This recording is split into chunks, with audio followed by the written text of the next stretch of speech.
Something different in today's video is going to be some meal prep. Today I'm going to be making some chicken and tarragon pie. To begin with, getting some potatoes onto boil, chopping roughly and throw them straight in. I keep the skins on because I'm lazy. Then onto the rest of the veg, parsnips, carrots, onions, broccoli, a few other little bits like this. Chop up the veg any which way you want. I tend to go carrots, onions small, and then the broccoli I kept a little bit bigger, and the leeks I kept quite fine. Then changing onto a different board. This time we're going to be prepping some raw chicken. This is chicken breast. I tend to chop out a little bit there. I don't really like it. Completely edible. It's just slight different texture change. So I'll chop that out and then do the rest for the other chickens, as well as make them a little bit thinner to pan fry a bit quicker. And most importantly, season. So all I added was a load of salt and pepper, then into the frying pan on medium heat to get some colour. Back onto the green board for more veg chopping.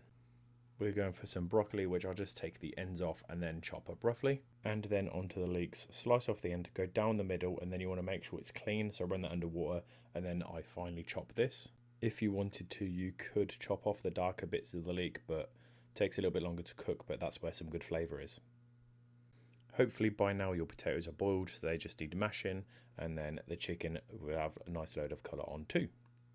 Now back to cook some veg. Now the chicken's out of the pan. I put in half my leeks, half the broccoli, as well as half the onions.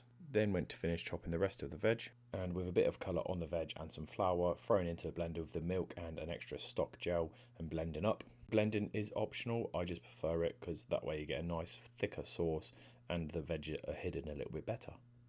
But you don't have to blend, you could just add it all into one pot. And now your chicken should be cooked, your mash should be mashed, and your veg should be cooking in the pan with the rest of the sauce that you made. It's time to weigh up. So I split the chicken into 10 portions. By then the sauce and veg should be cooked, so that can be portioned up as well into 10, just like so. And last but not least is the mashed potato. A dollop of that on each of those, then spread out with a fork. I usually keep 3 days in the fridge and then the rest goes in the freezer. And that's it, meal prep complete. See you next time.